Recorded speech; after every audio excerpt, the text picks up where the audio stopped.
Hey guys, welcome back to Bread Brothers. It's your host EB. We're here for another episode on crypto and NFTs. Just a reminder, anything that I say is my opinion only and it's not financial advice. So please do your own research. Let's get into it. Looking at the Bitcoin chart, guys, it is still looking terrible.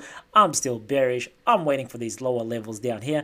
I've drawn in the blue box and this potential lower support level here. So I'm expecting around the 20,000 region to come down to and potentially down to the 14,000. If it does come down to the 14,000, I'll definitely load up.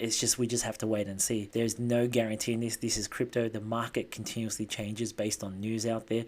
So you have to be a reactive trader. So let me draw you what I'm expecting. And this is my opinion. I'm expecting something like this, where it comes a bit of relief there around that 36, 37, come back down, a bit more relief, and then hopefully that it goes down. I know that is a pretty dramatic drop, but it can happen, right? And then a bit of a potential pump, get rejected at the next level here, and then slide down again, and then bounce up onto the support level, and then rejection again, and then slightly up again, and then hopefully come down, and then go sideways for a while. So I'm waiting for the accumulation phase here, guys. The accumulation phase is probably my buy area, and I've made a lot of money based on this accumulation phase. This phase over here, a lot of people give up. Market doesn't do anything, and a lot of people just phase out. They're like, oh, okay, crypto's dead. It's gone to zero. To me personally, is when I buy, when no one else is buying. I'm hoping that this phase or this graph will happen either on this level here or on the lower trend, because crypto moves in 4 cycles, guys. It's got a markup phase, distribution, markdown, and then accumulation. You need to think from a macro level, not from a micro level. We've seen these previously as well, but I'm usually waiting for that. So it's 1, 2, 3, and then 4. So markup, distribution, markdown, and then accumulation. I'm waiting for the accumulation phase, guys. You know, everyone's got different strategies, but that is my strategy, and that's what I'm waiting for. Until I can see a clear market trend, I'm not going to do anything. I'm sitting on the sidelines. I may try to buy the bottom, or when I think it's the bottom, which I said around that 20,000 to 14,000. Whether it break down below, I don't know, but that's a risk that I'm willing to take to dollar cost average into these 2 phases here. It does keep repeating itself. It does work, guys, and that's something that we definitely need to learn. And look, we're seeing it again in the bigger macro perspective. Accumulation, mark up, distribution, mark down, and an accumulation. I hope that makes sense. Let's keep moving, guys. Let's see what's happening in the NFT world. Apple is coming into the picture. Apple is basically challenging Meta and Samsung and all the other big tech companies out there. I think everyone's kind of moving to that metaverse, or everyone's trying to kind of prepare equipment for their individual users to have to enter the metaverse, and they're starting off using those goggles. So Apple's going to be creating their own goggles, similar to Meta when they acquired Oculus, I believe, and they said that we're pretty much now metaverse ready. How true that is, we don't know yet.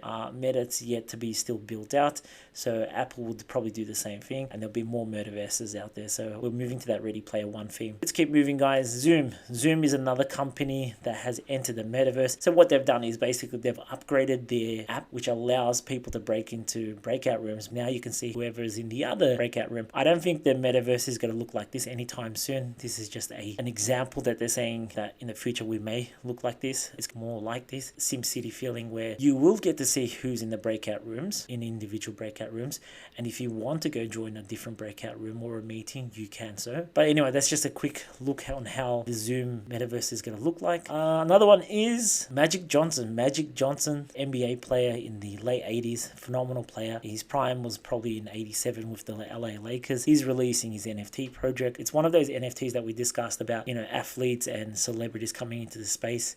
Is he going to further develop this, or is he just going to dump this project and move along?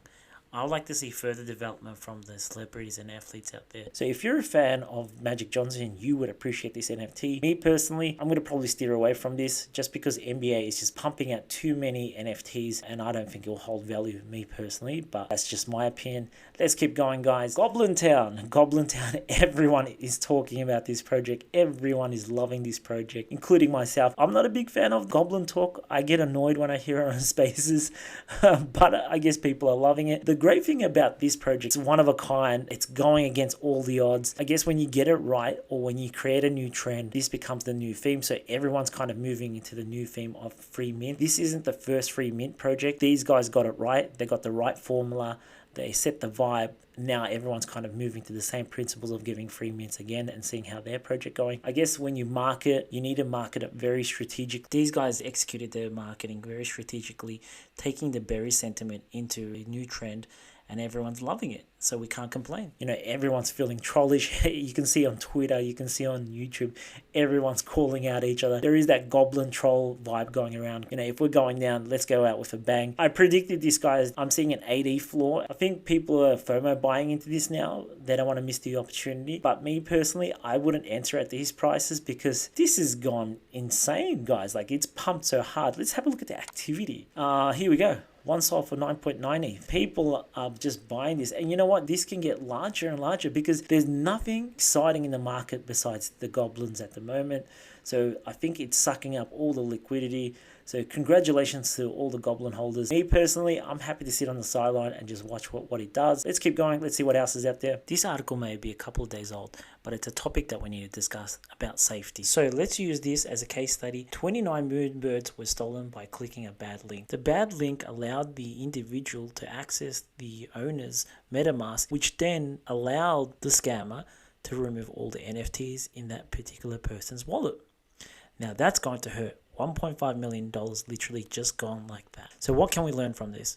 Never trust anyone on the internet, especially someone that you have never met.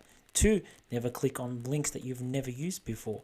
And 3, stay away from peer-to-peer website. That's why it's very important to discuss this. If you've never used a website before, it's probably ideal to discuss it with your friends, whether they've used it. And I would ask numerous amount of people before I would go clicking on any link or website. Unfortunate for this person, but I guess we have to use this as a case study, kind of learn from other people's mistakes where, yes, the NFT community is very trusting and loving towards one another, but unfortunately there's a lot of bad eggs out there. And so we need to keep talking about how to protect ourselves, how not to trust everyone that comes across as a lovely person, and not click on these links. So be careful, guys, out there. Maybe the safe option is if you're very uncertain about their reference or their referring link that they're given, just do it the traditional way. You may pay gas and platform fees, but you know that it's going to be the safe option. You know that it's going to give you a definite result. So play it safe, guys. Talking about mistakes, another mistake that was done is the person who previously owned this NFT put the NFT up for 10 ETH. That's going to hurt. That's about 18,700. I think the floor price is around 90 to 87 ETH, and that's roughly around the 160 to 170 mark. So that's a lot of money, guys. It happens. That's why I said earlier about double checking everything. Make sure that the value that you're putting is correct. I know MetaMask and OpenSea do ask for confirmation, but I guess when you're sleep deprived or you're just rushing, these things do happen. So take your time, guys. Get another friend. If you've got a partner, ask your partner to kind of double check for you to see that the value that you've put in is definitely right. And don't accept things straight away. Think about it before you press yes or confirm. The saying is slow and steady wins the race. Definitely in this case. Let's keep going. The last NFT project that I want to move on to, guys, is by Parada.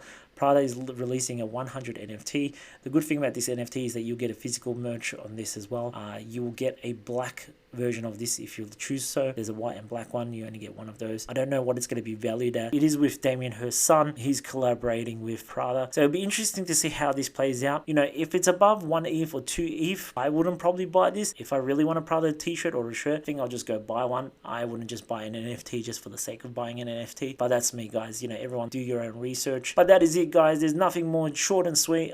Quick market update. And I will see you on the next episode. If you did like these videos, if you are enjoying these short videos, give us a like, comment below, and subscribe to our channel. See you next time, guys. Ciao. Bye.